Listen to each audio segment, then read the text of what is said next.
இலங்கையில் நீண்ட காலத்துக்கு பிறகு துப்பாக்கிச்சூட்டு சம்பவம் ஒன்று இன்று பதிவாகியிருக்கிறது. இதிலே வர்த்தகர் ஒருவர் கொல்லப்பட்டிருக்கின்றார். இந்த சம்பவம் களுத்துறை தெற்கு பகுதியில் இன்று காலை இடம்பெற்றிருக்கிறது. இதில் 38 வயதுடைய வர்த்தகர் ஒருவர் துப்பாக்கியால் சுடப்பட்டு பிறகு மருத்துவமனையில் அனுமதிக்கப்பட்டு சிகிச்சை பலனில்லாமல் அவர் அங்கே உயிரிழந்திருக்கின்றார். இந்த சம்பவத்தில் என்ன நடந்திருக்குன்னு சொன்னால், இன்றைக்கு காலமே களுத்துறை தெற்கு பகுதியில் பார்த்தீங்கன்னு சொன்னால் இது சம்பந்தமான சிசிடிவி காட்சிகள் எல்லாம் வெளியாகி இப்பொழுது சமூக வலைதளங்களில் வைரலாக பரவி கொண்டிருக்குது. என்னென்னு சொன்னால், அந்த கொலையாளிகள் ஒரு காரில் அந்த காரை ஒரு ஓரமாக நிப்பாட்டி வச்சு போட்டு வெயிட் பண்ணி கொண்டு நிற்கணும். அப்போ வெயிட் பண்ணி கொண்டு நிற்கக்குள்ள முன்னுக்கு மோட்டார் சைக்கிளில் மாற்றி மாற்றி ஆக்கள் போய் கொண்டிருக்கணும். ஒரு கட்டத்தில் அந்த வர்த்தகர் ஒரு மோட்டார் சைக்கிளில் வாரார். அப்போ மோட்டார் சைக்கிளில் வர்த்தகர் விரைக்குள்ளே என்ன செய்யணும்னு சொன்னால், கண்டுட்டணும், தூரத்திலே கண்டுட்டணும் ஆள் வாராருன்னு சொல்லி உடனே காரை ஸ்டார்ட் பண்ணி எடுத்து கொஞ்சம் ரோட்டுக்கு குறுக்கால கொஞ்சம் சத்தாராக கொண்டு காரை நிப்பாட்டினோம். அப்போ மோட்டார் சைக்கிளில் வந்தவர் அங்காலையும் போக முடியாது, இங்காலையும் போக முடியாது, பிளாக் ஆகிறார். பிளாக் கண்ணாடி இறக்கி போட்டு உடனடியாக அவர் மேலே துப்பாக்கிச்சூடு நடத்தப்படுது. அந்த இடத்திலே அவர் விழுந்து படுகாயமடைகிறார். பிறகு அந்த அக்கம் பக்கத்தில் இருந்தாக்கள் அவரை மீட்டெடுத்து கொண்டு போயிட்டு நாகொட மருத்துவமனையில் அனுமதிக்கணும். அங்கே அவர் சிகிச்சை பலனில்லாமல் உயிரிழக்கிறார். இதுதான் நடந்த சம்பவம். அந்த காரில் துப்பாக்கிதாரிகள் அங்கேருந்து தப்பியோடி அந்த காரை கொண்டு போயிட்டு அங்கால இருந்த ஒரு போஸ்ட் ஆஃபீஸுக்கு பக்கத்தில் கொண்டு விட்டுட்டு அங்கிருந்து தப்பி ஓடி இருக்கணும். இப்பொழுது அவர்கள் பயணம் செய்த அந்த கார் மீட்கப்பட்டிருக்கிறது. அது மட்டும் இல்லாமல் இந்த துப்பாக்கிச்சூட்டை நடத்தாக்கு முதல் இந்த காரில் வராக்கு முதல் இன்னும் ஒரு வேனில் வந்திருக்கணும். அவையல் முதல்ல ஒரு வேனில் பிறகு அந்த வேனை ஒரு இடத்துல விட்டு போட்டு இப்போ இந்த காரில் மாறி வந்திருக்கணும். மாற்றி மாற்றி வேறு வாகனங்களில் வந்தால் 2-3 வாகனங்களில் வந்தால் தாங்கள் தப்பலாம்னு சொல்லி யாரோ மொக்க ஐடியா கொடுத்துருப்பினோம் போலடாக்கு. அதனால் முதல்ல ஒரு வேன், பிறகு ஒரு கார் என்று சொல்லி இப்போ அந்த வேனும் மீட்கப்பட்டிருக்கிறது, இந்த காரும் மீட்கப்பட்டிருக்கிறது. இந்த கொலை சம்பவம் தொடர்பான விசாரணைகளை மேற்கொள்வதற்கு களுத்துறை பகுதியைச் சேர்ந்த 3 போலீஸ் குழுக்கள் அமைக்கப்பட்டு இப்பொழுது விசாரணைகள் தீவிரமாக இடம்பெற்று வருகின்றன. என்ன பிரச்சனைன்னு சொன்னால், மாற்றி மாற்றி வேறு வாகனங்களில் வந்தால் தாங்கள் தப்பலாம் என்று நிச்சயம் பாருங்கோ, அதுதான் அவையில் விட்ட பிள்ளை. இப்போ 2 வாகனம் இல்லை 5 வாகனங்களில் மாறி மாறி வந்தாலும் பிடிக்கிறது தான், எப்படியும் பிடிபடுவினம் மிக விரைவில். அப்போ இவ்வளவு தகவல்களும் தான் போலீசாரினால் உத்தியோகபூர்வமாக வெளியிடப்பட்ட தகவல்கள். இருந்தாலும் கூட இந்த கொலை சம்பவம் தொடர்பாக வேறு சில தகவல்களும் இருந்தானே எப்படியும். எனவே அப்படி கிடைக்கப்பட்ட ஒரு சில தகவல்களின் அடிப்படையில் இவருக்கு 38 வயது. இவர் ஒரு வர்த்தகர் என்று சொன்னதானே, இவர் மாட்டு வர்த்தகத்தில் ஈடுபடுகின்ற ஒரு வர்த்தகர் என்று சொல்லப்படுகிறது. ஆனால் அவருக்கு மேலேயும் சில பல கேஸுகள் இருக்கு என்று சொல்லி, அதாவது மாடுகளை களவா பிடிச்சு திருட்டு மாட்டு வியாபாரத்தில் ஈடுபட்டார் என்று சொல்லி அவர் மேல் ஒரு குற்றச்சாட்டு இருக்குது. எனவே அதன் காரணமாகத்தான் அவர் கொல்லப்பட்டாரா என்று சொல்லி தெரியல. அப்படி ஒரு மார்க் கொண்டு அவர் மேலே இருக்குது. அவருடைய பேர் ஹஃபீட் என்று சொல்லப்படுகிறது. அது சும்மா கூப்பிடுற பேர் ஹஃபீட் என்றது, சொந்த பேர் வேறு பேராக இருக்கும். போலீசார் இது சம்பந்தமான விசாரணைகளை மேற்கொண்டு வருகின்றார்கள். மிக விரைவில் கொல்லப்பட்டவர் தொடர்பான உத்தியோகபூர்வமான தகவல்கள் வெளியாகும் என்று சொல்லி எதிர்பார்க்கப்படுகிறது. யாழ்ப்பாணத்தில் இடம்பெற்ற படகு விபத்தொன்றில் இன்று மாலை பாடசாலை அதிபர் ஒருவர் உயிரிழந்த பரிதாபகரமான சம்பவம் ஒன்று நடந்திருக்குது. என்னென்னு சொன்னால், ஒரு பாடசாலை அதிபர், அவருடைய பேர் மயூரன். அவர் என்ன செய்கிறார்னு சொன்னால், நைனா தீவில் இருந்து புங்குடுதீவு குறிகட்டுவானுக்கு வந்திருக்கார். குறிகட்டுவான் துறைமுகத்துக்கு ஒரு சின்ன படகுல வந்திருக்கார், ஒரு கண்ணாடி படகுல வந்திருக்கார். அப்போ வந்தொன்று கேக்குள்ள அந்த அலைகள் ரஃப்பாக இருந்திருக்கு, அந்த கடுமையாக இருந்திருக்கு அலைகள். அப்போ படகு அங்கேயும் இங்கேயும் உலாஞ்சினதில் அவர் கடலுக்கு தூக்கி வீசப்பட்டுட்டார். அப்போ சரியான கடல் காற்று அடித்தபடியால் அவரை காப்பாற்ற முடியாமல் போயிட்டுது. அப்படியே தண்ணீரில் மூழ்கி அவர் உயிரிழக்கிறார். பாடசாலை அதிபர் மயூரன் என்று சொல்லப்படுகிறது. குறிகட்டுவான் துறைமுகத்துக்கு அப்புறம் அங்கிருந்து இன்றைக்கு இரவுக்கு கொழும்புக்கு வர இருந்தவராம். நாளைக்கு ஏதாவது அப்பாயின்மெண்ட்டோ இன்னும் தெரியல, இன்றைக்கு இரவு கொழும்புக்கு போக இருந்தவராம். இப்படியான சந்தர்ப்பத்தில் தான் இந்த ஒரு துயரமான சம்பவம் ஒன்று பதிவாகி இருக்கிறது. இவர் எந்த பாடசாலையினுடைய அதிபர் என்று சொன்னால், முதல்ல புங்குடுதீவு மகா வித்தியாலயத்தில் அதிபராக இருந்திருக்கிறார். அண்மையில தான் நைனாதீவு பாடசாலைக்கு மாற்றலாகி சென்றார் என்று சொல்லப்படுகிறது. இது முதல் கட்டமாக வெளிவந்த தகவல்கள். எனவே மேலதிக விவரங்களுக்காக காத்திருப்போம். எனவே யாழ்ப்பாணத்தில் பாடசாலை அதிபர் ஒருவர் இப்படி பரிதாபகரமாக உயிரிழக்க, இங்கால அனுராதபுரத்தில் பார்த்தீங்கன்னு சொன்னால், ஒரு 2 பிள்ளைகளின் தாயார் ஒருவர் ரயிலில் மோதுண்டு உயிரிழந்த சம்பவமும் இன்று மாலை பதிவாகி இருக்கிறது. அனுராதபுரத்தில் சாலியபுர என்ற இடம் இருக்குத்தானே, அந்த பகுதியைச் சேர்ந்த இந்த பெண் என்ன செய்கிறான்னு சொன்னால், அவள் பேசிக்காக ஒரு சுய கைத்தொழிலில் ஈடுபடுற ஒரு பெண்ணா. அப்போ வந்து அனுராதபுரம் டவுன் பகுதிக்கு போயிட்டு ஐஸ் பேக்கெட்டுகளை வந்து விற்று போட்டு வந்திருக்கிறா. ஐஸ் பேக்கெட் சொன்னால் வித்தியாசமாக நினைக்காங்க, ஐஸ் போதைப் பொருள் அது கிடையாது. அதாவது ஐஸ் பழம் இருக்குது தானே, அந்த ஐஸ் பழம் பேக்கெட் பண்ணி விற்கிறவாவாம். அப்போ கொண்டே டவுனில் கொண்டே கொடுத்துட்டு அவன் அந்த மோட்டர் பைக்கில் வந்து கேட்கல ஒரு பெண்டில் விரைக்கில் அந்த ரயில்வே ரோட்டு வந்து அதில் க்ராஸ் பண்ணது போல இருக்கு. அதை க்ராஸ் பண்ணிக்குள்ள ரயில் வந்திருக்குது. காங்கேசந்துறையிலிருந்து கொழும்புக்கு போகிற ட்ரெயின் அதில் அடிபட்டு தான் சம்பவ இடத்திலே வந்து அந்த குறிப்பிட்ட தாய் வந்து உயிரிழந்திருக்கிறார். 28 வயதுடைய பெண் என்று சொல்லி சொல்லப்படுகிறது.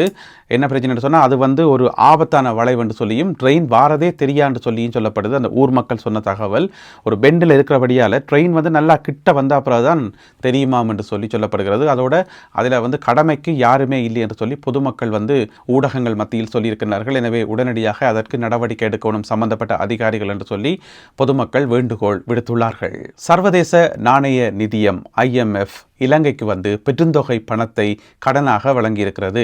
695 மில்லியன் அமெரிக்க டாலர்ஸை வந்து வழங்குவதற்கு இன்றைக்கு ஒப்புதல் வழங்கப்பட்டிருக்கிறது. அதாவது வந்து 2 தவணை காசு, இது வந்து அதாவது 5வது தவணையும் 6வது தவணையுமான காசு 2 காசையும் சேர்த்து ஒரேடியாக வழங்குவதற்கு IMF-இடம் வேண்டுகோள் விடுத்திருந்தது இலங்கை அரசாங்கம்.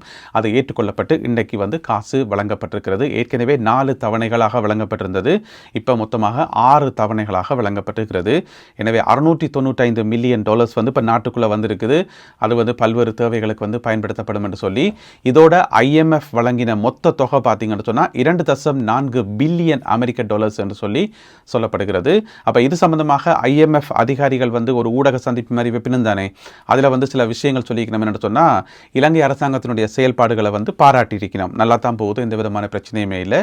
அரசாங்கம் வந்து கண்ட்ரோலாக இருக்குது, தேவையான நடவடிக்கைகளை வந்து எடுக்குது. எனவே பொருளாதாரம் வந்து சமமாகத்தான் போய்கொண்டிருக்குது, எந்த விதமான பிரச்சனையும் இல்லை என்று சொல்லி பெரிய அளவில் கம்ப்ளைண்ட்ஸ் அப்படி செய்யணும் இப்படி செய்யணும், ஊழல் செய்யணும், அமைச்சர் மேலே சுருட்டி பாக்கெட்டுக்கு வைக்கணும், இந்த மாதிரியான கம்ப்ளைண்ட்ஸ் எதுவுமே இல்லை. ஏன்னு சொன்னால் இதெல்லாம் முந்தி நடந்தது தானே, இப்போ அப்படியான எந்த விதமான கம்ப்ளைண்ட்ஸும் இல்லை. எனவே பொருளாதாரம் வந்து சுமூத்தாக இருக்குன்னு சொல்லி அதில் ஒரு IMF-னுடைய அதிகாரி என்ன சொல்கிறாருன்னு சொன்னால் 2022ஆம் ஆண்டு காலப்பகுதியில் பார்த்தீங்கன்னு சொன்னால் இலங்கையினுடைய பணவீக்கம் 60% தொடக்கம் 70% வரைக்கும் இருந்தது ஒரு கட்டத்தில் 2022ஆம் ஆண்டு. ஆனால் இப்போ பார்த்தீங்கன்னு சொன்னால் சிங்கிள் டிஜிட் என்று சொல்லுவோம், அதாவது 10க்கும் குறைவான இலக்கம் 5% தான் இருக்குது இப்போ பணவீக்கம். எனவே அதெல்லாம் வந்து நல்ல விஷயம் என்று சொல்லி பாராட்டுக்களை தெரிவித்திருக்கிறது IMF. சுருக்கமாக சொல்லப்போனால் நல்ல பாராட்டுக்களை இலங்கை அரசாங்கத்துக்கு வழங்கி இருக்கிறது IMF. அப்போ இலங்கை அரசாங்கத்துக்கு IMF வந்து பாராட்டு சொல்லுது என்று சொன்னால் இலங்கையில் இருக்கிற எதிர்க்கட்சியாக்களுக்கு அது பிடிக்காதே. நாமல் ராஜபக்ச, சஜித் பிரேமதாசா, உதய கம்மன்பில, மற்றது விமல் வீரவன்ச, இந்த மாதிரி ஒரு குரூப் ஒன்று இருக்குது தானே, அவைக்கு வந்து இன்றைக்கு நைட்டுக்கு நித்திர வருமோ இன்னும் தெரியலை. எனவே பொறுத்திருந்து பார்ப்போம். முன்னாள் இராணுவ தளபதி ஃபீல்ட் மார்ஷல் சரத் பொன்சேகா புதிதாக ஒரு அரசியல் கட்சி ஒன்றை தொடங்கி இருக்கிறாராம். தொடங்கி இந்த வருஷ கடைசியிலிருந்து அந்த கட்சி வந்து பயங்கரமாக செயல்படும், மும்முரமாக செயல்படும் என்று சொல்லி அறிவித்திருக்கிறார். ஆனால் கட்சி வந்து ஏற்கனவே தொடங்கியாச்சு என்று சொல்லி தொடங்கி அதுக்கான 75% பணிகளை தான் நிறைவு செய்திருக்கிறேன் என்று சொல்லி சரத் பொன்சேகா வந்து சொல்லியிருக்கின்றார். அந்த கட்சி வந்து பயங்கர கட்டுப்பாடான கட்சியாக இருக்குமா, சும்மா கண்ட ஆக்கள் எல்லாம் வந்து சேர முடியாது, இனி இல்லைன்ற வட்டி கட்டித்தான் ஆக்கள் எடுப்போம் என்ற மாதிரி சொல்லி வச்சுக்கார். பழைய குற்றங்கள் எதுவுமே இருக்கக்கூடாது, ரெக்கார்ட்ஸ் இருக்கக்கூடாது, ஊழல் செய்திருக்கக்கூடாது, லஞ்சம் வாங்கி இருக்கக்கூடாது, அப்படி பார்த்து பார்த்து பார்த்து தெரிவு செய்து அப்படியான ஆக்களை தான் கட்சியில் சேப்பன் என்று சொல்லி சரத் பொன்சேகா வந்து சொல்லியிருக்கார். ஒரு கிளீனாக இருக்கணும்ன்றதுக்காக. அதோட இன்னொரு விஷயம் சொல்லியிருக்கார் என்று சொன்னால் இலங்கையில் வந்து ஒரு நல்ல எதிர்க்கட்சிக்காக அல்லது நல்ல ஒரு அரசியல் கட்சிக்கு வந்து வெற்றிடம் இருக்காம். எனவே அந்த வெற்றிடத்தை வந்து தன்னுடைய புதிய அரசியல் கட்சி வந்து நிவர்த்தி செய்யும் என்று சொல்லி அவர் சொல்லியிருக்கார். கட்சியினுடைய பேர் என்னென்று சொல்லி அறிவிக்கல, ஆனால் ஒரு கட்சி என்று சொல்லியிருக்கார். அப்போ என்ன பிரச்சனைன்னு சொன்னால் இப்போ புதுசாக அரசியல் கட்சி ஆரம்பிக்கிறார்கள், அது சரத் பொன்சேகாண்டு இல்லை எவராக இருந்தாலும் இந்த மாதிரி தான் சொல்லணும். எங்களோட கட்சி வந்து கட்டுப்பாடான கட்சி, கிளீனான ஆட்களுக்கு மட்டும்தான் இடம் இருக்குது, பழைய ரெக்கார்ட்ஸ் இருக்கக்கூடாதுன்னு சொல்லி சொல்லணும் கட்டாயம். சொல்லாமல் அரசியல் கட்சி ஆரம்பித்து நீயும்பான்னு சொல்லி எல்லாரையும் கும்பலில் கோவிந்தான்னு சொல்லி அப்படி சேர்க்கவே முடியாது. ஏன்னு சொன்னால் அந்த புதிய அரசியல் கலாச்சாரம் வந்து ஏற்கனவே உருவாயிட்டுது. இப்போ ஜனாதிபதி அனுரகுமார திசாநாயக்காவையும் NPP கட்சியையும் பார்த்து வர மக்களுக்கு அவர்களுடைய அந்த கிளீனான செயல்பாட்டை பார்த்து அதுக்கு பழக்கப்பட்டு கொண்டு வர மக்களுக்கு திடீரென்று ஒரு ஊழல் கட்சி வந்தால் ஏற்றுக்கொள்வினமா, அந்த ஊழல் கட்சிக்கு வந்து வாக்கு போடுவினமா, கடைசி வரைக்கும் இல்லையே. இப்போ பார்த்தீங்கன்னு சொன்னால் சஜித் பிரேமதாசா எல்லாம் அவற்றை கட்சியில் வந்து கண்ட ஆக்கள் எல்லாரையும் சேர்த்து எல்லாரையும் வந்து தேர்தலில் போட்டி போகிறதுக்கு அனுமதியை வழங்கி அவையில் தேர்தலில் போட்டி போட்டு பிரதேச சபைகளுடைய சேர்மனாக வந்ததும் மாநகர சபையினுடைய சேர்மனாக வந்ததும் அதுக்கு பிறகு போதைப்பொருள் கடத்துறது, துப்பாக்கி சூட்டில் ஈடுபடுறோம்னு சொல்லி இப்போ எவ்வளோ சம்பவங்கள் பார்த்துனாங்க. அந்த ஆடின காலம் பாடின வாயும் சும்மா இருக்காண்ட மாதிரி அவையில் இதுக்கு வந்த பிறகும் பதவிக்கு வந்த பிறகும் பழைய தங்களோட ரவுடி தொழில் எல்லாம் செய்தார்கள், அதில் பிடிபட்டாக்கள்லாம் நிறைய சம்பவங்கள் நாங்கள் பார்த்துக்கிறோம். எனவே இனி ஒரு அரசியல் கட்சி ஒன்று செயல்பட வேணுமாக இருந்தால் இலங்கையில் அவர்கள் கிளீனாக இருக்கணும், லஞ்ச ஊழல் இல்லாமல் இருக்கணும், பெர்ஃபெக்டாக இருக்கணும். அப்படி இருந்தால் மட்டும்தான் அது செயல்பட முடியும். அப்போ சரத் பொன்சேகாவுக்கு எல்லாமே வந்து தெளிவாக விளங்கி இருக்குது. எனவே இந்த ரூட்டில் போனால் தான் சரி என்று சொல்லி இப்போ புதுசாக ஒரு கட்சியை ஆரம்பித்திருக்கின்றார் சரத் பொன்சேகா. கம்பஹா நீதிமன்றத்தில் இன்றைக்கு ஒரு வித்தியாசமான தீர்ப்பு ஒன்று வழங்கப்பட்டது. அந்த தீர்ப்பு என்னென்னு சொன்னால் 3 போலீஸ் உத்தியோகத்தர்களுக்கு எதிராக அந்த தீர்ப்பு வழங்கப்பட்டது. அதாவது அந்த 3 போலீஸ் உத்தியோகத்தர்களும் என்ன தெரிவிக்கணும்னு சொன்னால், கம்பஹா பகுதி போலீஸார், அதில் வந்து 2 பேர் வந்து லஞ்ச ஒழிப்புத்துறை சேர்ந்த போலீஸாராம், மற்றொரு ஆள் வந்து சாதாரண போலீஸ் உத்தியோகத்தர். 3 பேரும் சேர்ந்து என்ன செய்யணும்னு சொன்னால், சும்மா சிவனேண்டு போய்க்கொண்டு ஒரு ஆளை பிடிச்சி அவர் மேலே பொய் கேஸ் போட்டிருக்கணும். அதாவது போதைப் பொருள் வச்சிருந்தவர் என்று சொல்லி அவர் மேலே ஒரு பொய் கேஸ் ஒன்று போட்டிருக்கணும். அப்போ அவர் கேட்டுக்கார், போதைப் பொருளா அப்படி என்றா என்ன, அது இந்த கடையில் விற்குது, எனக்கு அதை பற்றி எதுவுமே தெரியாது என்று சொல்லி அந்த அப்பாவி சொல்லியிருக்கார். அவர் வியல் கேட்கல, இல்லை நான் உன்ன வழக்கு போட்டு தான் தீர்வுன்னு சொல்லி ஆளை இழுத்து கொண்டு வந்து போலீஸ் ஸ்டேஷனில் வச்சு வழக்கெல்லாம் போட்டு பெரிய கேஸ் ஆயிட்டுது.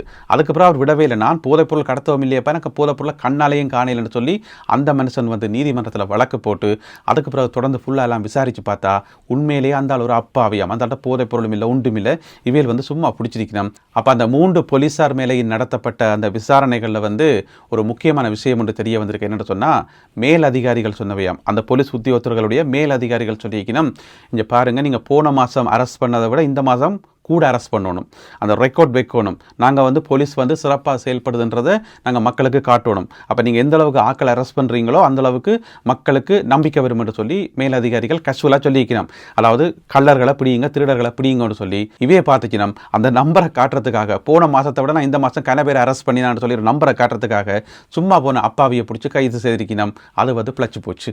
அதனால் வந்து நீதிபதி சொல்லியிருக்கார், 2 லட்சம் ரூபா காசு, 2 லட்சம் ரூபா இழப்பீடு கொடுங்க அந்த சம்பந்தப்பட்ட அப்பாவிக்கு என்று சொல்லி இன்றைக்கு கம்பஹா நீதிமன்ற நீதிபதி பந்துல குணவர்த்தன தீர்ப்பை வழங்கி இருக்கின்றார். எனவே இதில் இருந்து நாங்கள் என்னத்தை விளங்கிக் கொள்ளலாம் என்று சொன்னால், பிளவிட்டது வந்து போலீஸ்காரராகவே இருந்தாலும் போலீஸ் அதிகாரிகளாகவே இருந்தாலும் அவர்களுக்கும் தண்டனை இருக்குன்றதை இதிலேருந்து விளங்கிக் கொள்ளலாம்.